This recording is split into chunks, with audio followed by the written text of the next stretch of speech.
Hello, it's Ian Malone here from Malone Accounting. We're an award-winning firm of accountants from offices in Newry and Newcastle in Northern Ireland. A common query we get from our clients using Xero is how to do the bank reconciliation. So in this video, we just like to talk you through the basics of bank reconciliation in Xero. And when you log into Xero, you've got your dashboard here, and on the dashboard in your bank account, you'll see that you've got the balance in Xero, the statement balance, and the statement balance will be actually per your bank statement at the last point you imported the bank statement, or if you're using the bank feed, the last time the entries have come through. And so the two are different because you've got 28 items to reconcile. Once you reconcile those 28 items, those both will be the same. And so if we click into our 28 items to reconcile, basically these are individual line items in your bank. So this would be per your bank statement. This is in Xero.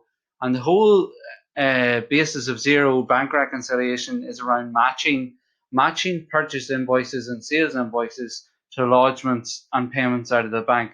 So you can see here, trucks and property management, we've got a payment out, we've got an invoice out, an invoice that we receive that as a purchase invoice, and we're just going to hit OK to reconcile that. Our items have gone now from 27 to 28, from 28 to 27. So effectively then, there's a sales invoice that we've issued to Ridgeway University. You can see in the backs that they've paid in, that's actually per your bank statement.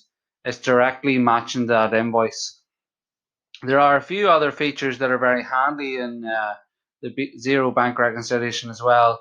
One is to add a discuss tab, so you can add in comments. So you can say, and then you can leave those comments either for yourself to check back on, for a bookkeeper that you have. You can leave that for, let's say, us as your accountant, a comment, that you're not sure where this should be posted to, or you're not sure what code to use, or what VAT code to use, for example. Let's say you had two bank accounts, you can use the transfer button to transfer between two bank accounts. So we hit there, that will transfer into your other bank account. And we've got another feature here on find and match. Now, let's say this £4,500 you paid out was for one or two invoices. Well, what you can do is you can use search by name or search by amount and find and match. And if we search by name, search smart, two invoices come up, and all you need to do is tick there, and it will reconcile. You're effectively matching the payments out of the bank to the invoice. So in this case, two payments equals £4,500. If, for example, you only paid part paid that invoice, you can use the split feature. Don't need to use that here, so click OK. Then, you have, say, bank fees. Well, you don't normally get purchase invoices for bank fees. They come out of the bank. So this is where you use the who, the what, the why of the create tab, and it's able you to reconcile those without having a purchase invoice. Now, I'd recommend you always reconcile to the purchase or the sales invoice. Otherwise, you can get into mistakes being made on your bank reconciliation. But here we know, there is no invoice for purchase invoice for Ridgeway Bank, so we're going to reconcile that to bank fees. We're going to skip that one, but this one shows you then what happens when you have a rule set up. We have our clients set up rules in the bank, things like insurance, things like rates, for example, things like loan repayments, hire purchase repayments. They're regular amounts out of the bank. And so we can set up a rule that when it recognizes a name here, it will match it to a specific nominal code.